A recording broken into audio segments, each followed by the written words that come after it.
Welcome to Annette on Life, Liberty, and Happiness. And I am just going to jump right into this today. This is coming out on September 10th, which is my birthday. Yay, happy birthday to me. I wish I had a happy, fun episode, but I don't because I found an article that was posted on August 25th. And I need to talk about this because unfortunately, I think that what this article is saying is true, and because I see it happening in real time. And even though, this is highly unpleasant, and I wish we didn't live in the world that we live in, or I wish that it wasn't the way it was, but it is. And ignoring it's only going to make us fall prey to the stuff that's happening, as opposed to having our eyes open so that at least we know what's going on when we make decisions. So this is called Vaccine Mandates and the Great Reset. And this is from Mises Wire. I think Mises is pronounced Mises or something. But anyway, it's a libertarian think tank, I believe. Everything I've gotten from them so far has been spot on. So I'm going to read this to you and comment along the way because this is just, scary stuff. All right. Pressure on the unvaccinated grows. And I can stop right there and say, yes, it does. Even today, there was a story about how United Airlines is basically putting employees who have exemptions, not just people that are refusing, but they have exemptions, religious exemptions or medical exemptions, I believe. It's mostly the religious exemptions that they do not seem to be honoring. But they are taking those employees and putting them on unpaid leave. So basically, if you have an exemption of some kind and you work for United, you are not welcome there. I don't know, it doesn't say when they're going to let them back. It talked about coming up with some way to make it safer for these employees, unvaccinated employees, to be serving customers. And that was another story that came out, yesterday or the day before? I think the day before, about how the governor of Arizona, and I think it was the state attorney general, told Tucson that they could not do their vaccine mandate for the city employees of Tucson. But every day there are multiple stories about some government or some company basically discriminating against the unvaccinated as if they're this lower class. I mentioned this a long time ago on my Facebook page that we seem to be developing into a caste system, the vaccinated and the unvaccinated. And the vaccinated have privileges that the unvaccinated don't. And how this is a scary thing. Well, this article kind of explains why this is happening. While the vaccinated in some countries are getting back some of their freedoms taken away by the COVID interventions, the unvaccinated are not so well off. They are being targeted for discrimination. Access to public spaces and traveling is being made more difficult for them. In some countries, there is even mandatory vaccinations for some professions.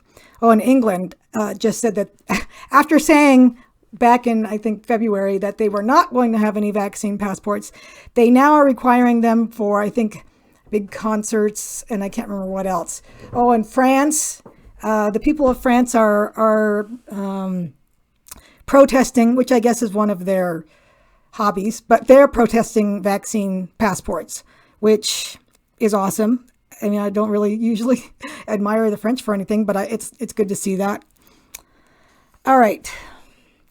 But why is the vaccination campaign so important to governments that they are increasing the pressure to such an extent? And who has an interest in the global vaccination campaign? To answer these questions, it is necessary to analyze the prevalent vaccination narrative and ask who benefits from it. In doing so, the alliance of interests between the state, the media, the pharmaceutical industry, and supranational institutions must be addressed. Let us start with the pharmaceutical industry. It has an obvious economic interest in the vaccination campaign. It makes enormous profits from widespread vaccination. What about the state? In the COVID-19 crisis, politicians have systematically amplified fear and hysteria. And I cannot not state at this point that it's almost always the left that does this. It's always the big government types that want you to be afraid. And they're the ones, I also want to stop right here and say, one of the reasons why so many of us have a problem with mask mandates, especially in the schools on our kids, is that we feel like it's just a step towards vaccine mandates. And so we are afraid, and I think rightly so, that if we give in to the mask mandate and just go along, that the schools won't blink an eye at saying, okay, well, now all your kids have to have the vaccination. And so a lot of us are pushing back hard on this. And again, it's usually the leftists. I have a radio show now, and it's on AM 560 KLZ here in Denver. You can also find it online. I'll put a link in the show notes. But this Sunday, we'll be airing my show, Sunday, 9 p.m. Mountain Time. I did an episode where I spent 27 minutes talking to our Douglas County Commissioner, who's trying to get us out of Tri-County Health, which is the entity that slapped the mask mandate on our schools. And so we talked about what was going on. And then I spent the other half of the segment talking to parents whose kids have fallen through the cracks because they can't get an exemption because doctors won't write these exemptions. They just won't. I've seen that time and time again where someone will ask their kid's pediatrician, will you write an exemption for my child? And they'll get this template email back saying we don't do that. So if you have a kid that can't handle a mask, you basically are stuck with no options except to pull your kid out and homeschool or make your kid go to school and suffer. And so anyway, the school board that's putting this on and the Tri-County Health Department, these votes that are in favor of the mask mandate are lefties. These are not freedom-loving people. Okay, that should tell you everything you need to know. It's people that are in charge, are in favor of big government that are driving this fear narrative. All right, let me get back to this. All right. What about the state? Okay, I already said that. This was no accident and is unsurprising. For the state builds its raison d'etre, which reason for being, on the argument that it protects the population from internal and external dangers. The state is built upon fear.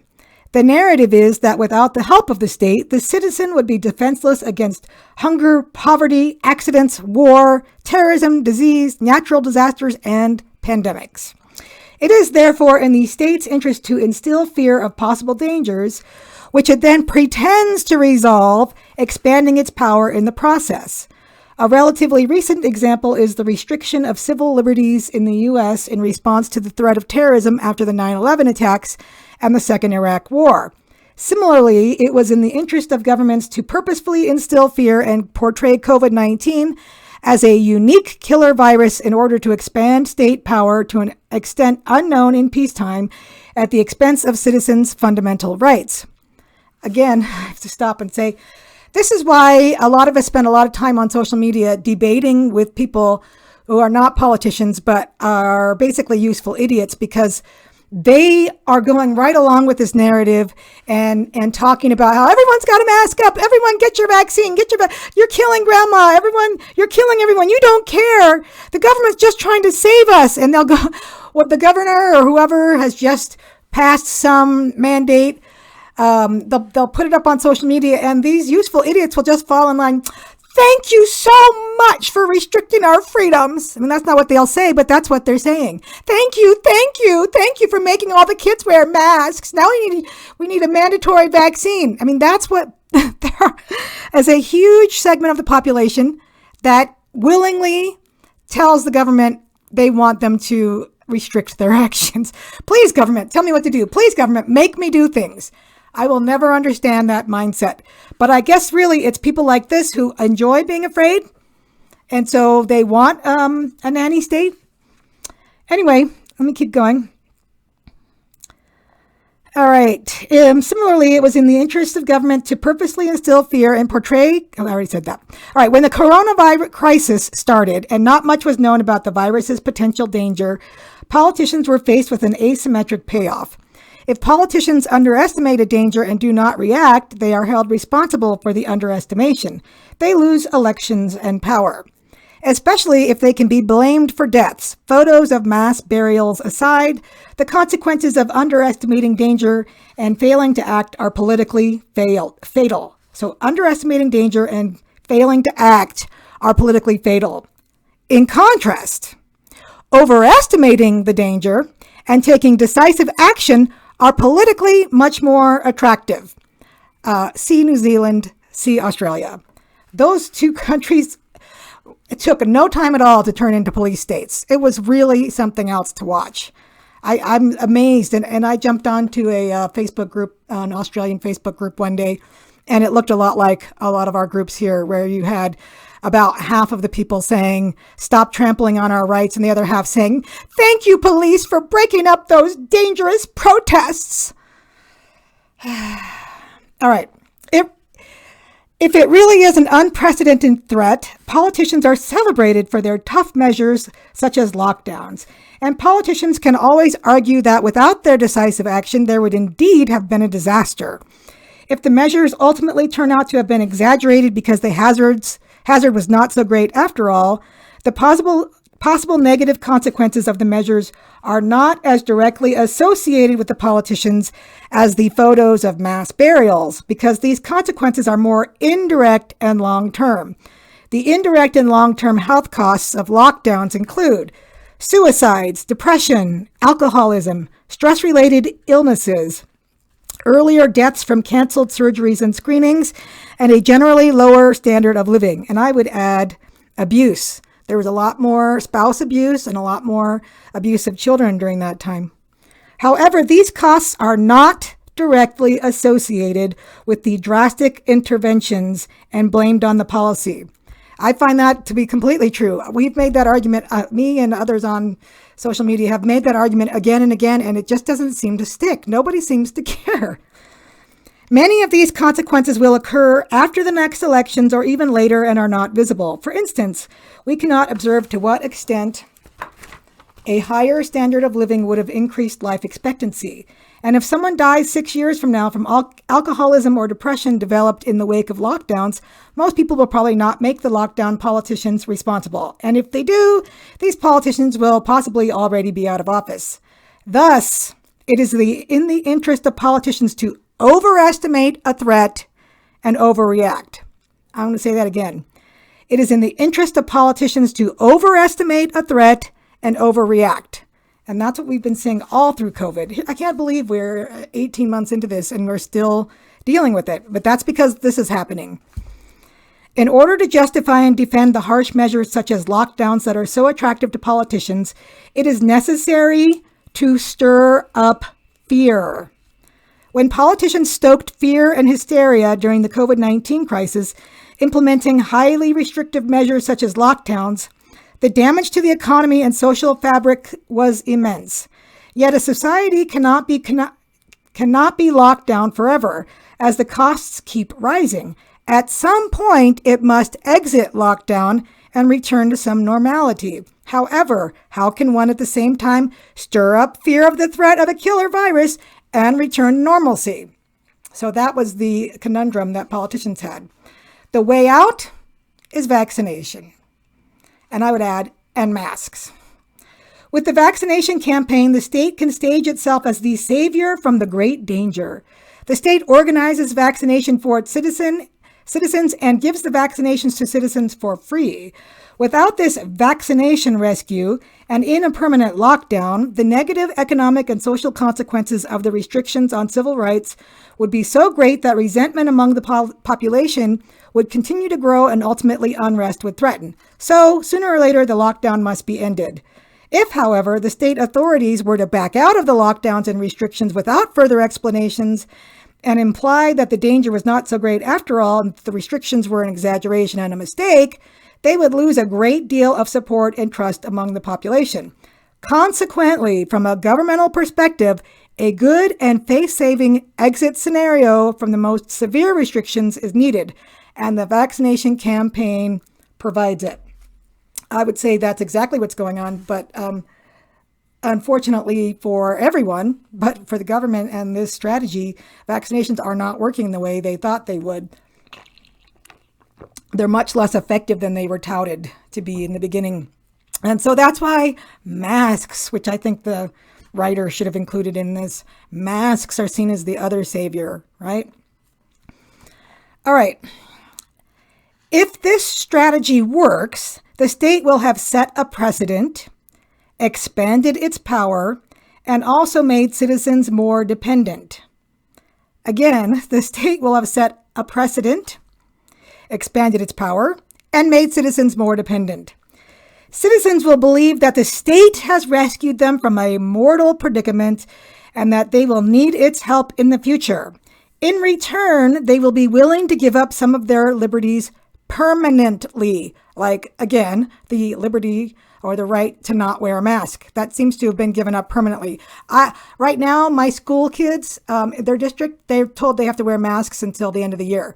It's not like, oh, when the numbers are down to this or any other indicator. It's just till the end of the year. And do you really think they're not going to say next semester, oh, the danger is still too great? Because you know what they're doing? They have to keep the fear going so that they can get the kids vaccinated. That's their goal. That's their stated goal. They want kids vaccinated. Well, if they think they had a fight with vaccinating adults, just wait till they try and vaccinate kids under 12. At least in some parts of the country and the world. Well, here in Douglas County, Colorado, we are not going to just go along with vaccinating kids. Sorry, not going to happen. All right. The announcement that a state-organized annual vaccination booster is needed will perpetuate the citizens' dependence. So I guess I was wrong about the vaccine not being very effective, messing with their strategy, because maybe it plays right into their strategy, because now if you have to keep getting a booster every year, oh, the government's going to keep saving you every single year. This is really the battle between good and evil that's been going on since before the world. The Satan versus God, right? The war in heaven is still raging on earth. It's just that right now it's raging really hard and it's really out in the open. It's the battle between people, and I'm purposely using my right hand, people that want freedom, that can see, their eyes are wide open, they can see what's happening, and the people on the left, or on my left hand, who want big government. Either the politicians that want power, corporations that want power and money, media that wants power and money, which we'll get to next, or useful idiots, or well-meaning, that's the same thing, useful idiots. So that battle is raging hard right now. That's why the country is so divided. All right. The mass media have fallen in line and actively support the vaccination narrative. The state and mass media are closely linked. Framing by the leading media and targeting the population have a long tradition. Already in 1928, Edward Bernays advocated the intelligent manipulation of the masses in his classic book, Propaganda, which I guess I need to get. In modern states, the mass media helped to construct popular approval for political measures, such as in the case of COVID-19. The mass media support of the state is due to several reasons. Some media are directly owned by the state, others are highly regulated or require state licenses. Furthermore, media houses are staffed with graduates from state educational institutions. In addition, especially in times of crisis, a good connection to the government offers advantages and privileged access to information. The willingness to carry the state's fear narrative also comes from the fact that negative news and the exaggeration of dangers bring attention. And so we see a ton of that here. If it bleeds, it leads. So the state, if they can get you, or the media, if they can get you to keep clicking on these stories about how terrible things are, they will. In the corona crisis, the one-sided media coverage that proliferated through social media and muted critical voices. And for those of you that have listened to me before, you know that I am one of those muted voices. YouTube has taken down 2 of my videos. One of them was when I was talking to America's Frontline Doctor, Dr. Barkey, and he talked about vaccinations not being terribly safe and how natural immunity is better than a vaccination, et cetera, et cetera. And then the other one was where all I was doing was replaying Senator Rand Paul's little video that he put on Twitter about how we should not be going along with lockdowns and mandates. So, yeah, YouTube mutes my critical voice. I mean, and it took down Senator Paul's video. So they don't care. What's funny about that whole thing is so ironic. Is Senator Paul was basically saying, don't obey the government. And he was government and he was censored. I mean, just it's sheer lunacy. And muted critical voices contributed to fear and panic and created great psychological stress among the population. However, it is not only negative news that is attractive to the media. The narrative of the state rescuing the population from a major crisis also sells well. Thus, the vaccination narrative plays into the hands of the mass media. In addition to nation states, the media and pharmaceutical companies, supranational organizations also have an interest in ensuring that the world's population is vaccinated. Supranational organizations are actively pursuing an agenda in which global vaccination campaigns play an important role. These organizations include the World Economic Forum, the United Nations, the EU, the International Monetary Fund, and the World Health Organization, which are closely interconnected. Some of these organizations have set as their goal a great reset or a great transformation. In the areas of pandemic and climate protection, remember that, pandemic and climate protection, gender, migration, and financial systems, these organizations want to find coordinated answers for the benefit of all people worldwide. They emphasize shared responsibility and global solidarity. The central control, yes, these words are all socialist. Keep listening.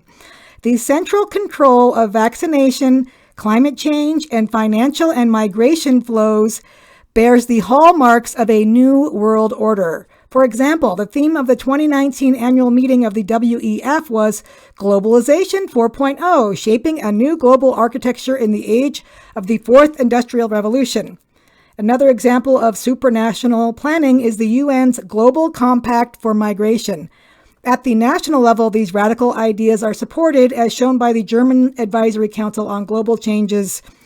I cannot pronounce that, but translation is World in Transition, Social Contract for a Great Transformation policy paper. And we know President Biden is totally on board with this.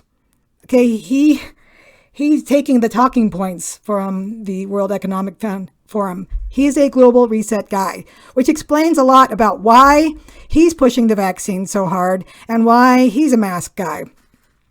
Raymond Unger sees this drive for supranational planning as part of a culture war envisioned by Antonio Gramsci and Herbert Marcuse.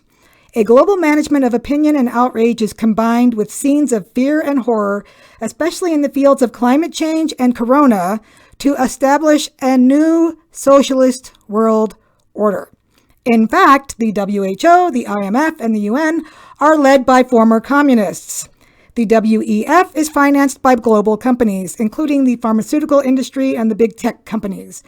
The WEF, for its part, significantly finances the UN's 2030 agenda. The WHO is also significantly funded by pharmaceutical companies and the Bill and Melinda Gates Foundation, which spearheads global vaccination campaigns. During the COVID-19 crisis, the pharmaceutical industry also exerted its influence on the WHO, and the IMF only aided nation states if they complied with WHO recommendations. And just another example of that, I may talk about it some more on the radio, I don't know yet, but it looks like a lot of the school districts are receiving federal money through ESSER grants, funds that are called ESSER grants. They're supposed to help recover from corona and everything that happened in schools last year.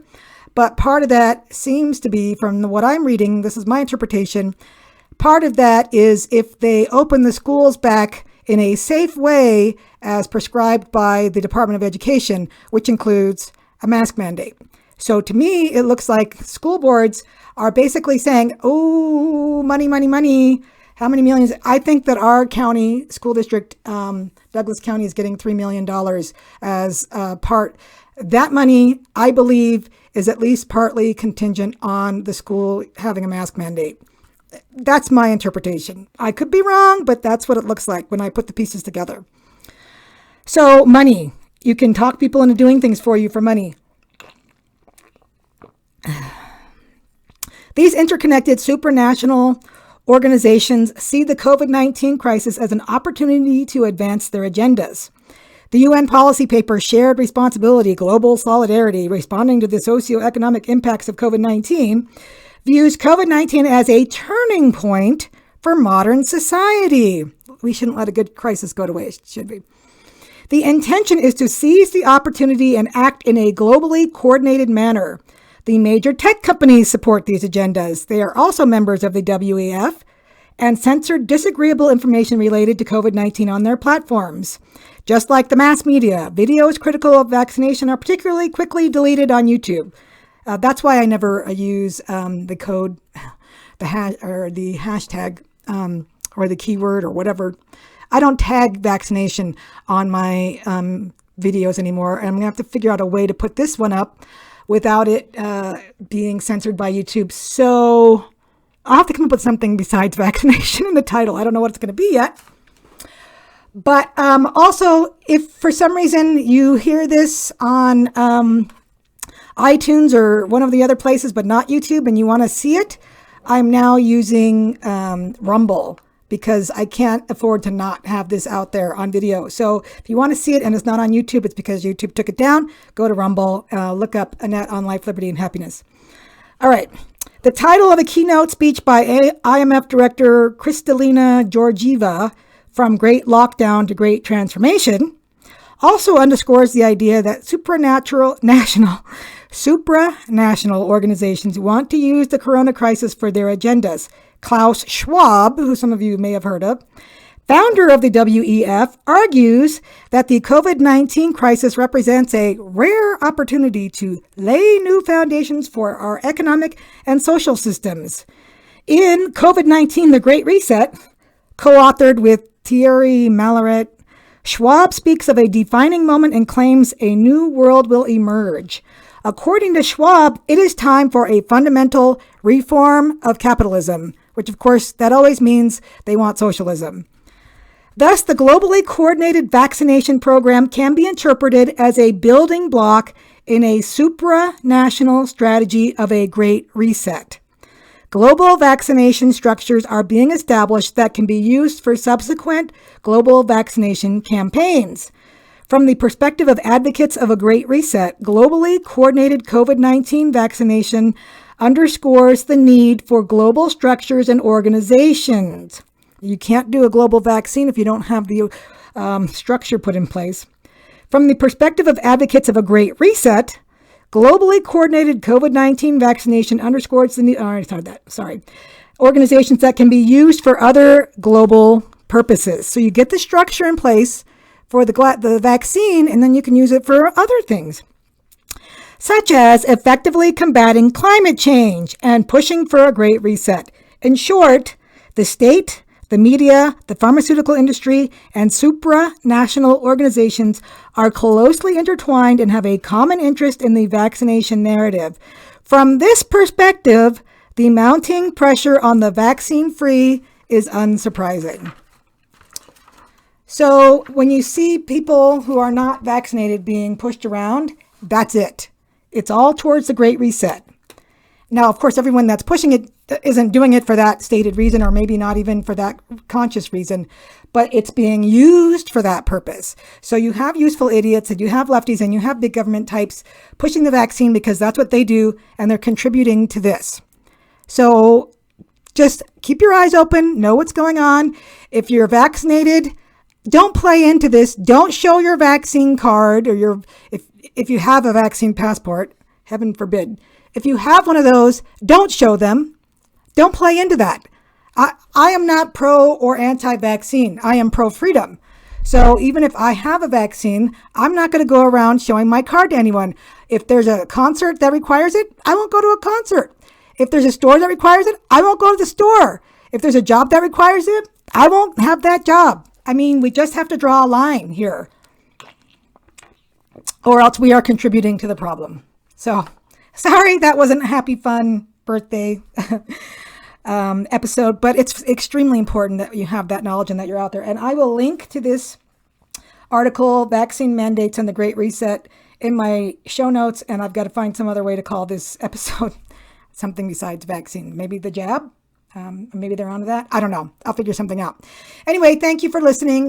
This is Annette on Life, Liberty, and Happiness. It can be found on Amazon Music, Apple Podcasts, iTunes, Stitcher, Spotify, iHeartRadio, YouTube. If you want to see what I look like, go to YouTube, Annette Talks, or go to Rumble. Look under Annette on Life, Liberty, and Happiness. And if you want to see me on the radio, hear me on the radio on Sundays, they're not archived. So you'd have to go to the link that I'm going to put in there, but you can listen through a live stream or an app. You don't have to have a radio. 9 o'clock to 10 o'clock Mountain Time, Sunday nights for now. Hopefully that'll move at some point. But anyway, thank you for listening to Annette on Life, Liberty, and Happiness, where freedom lovers gather.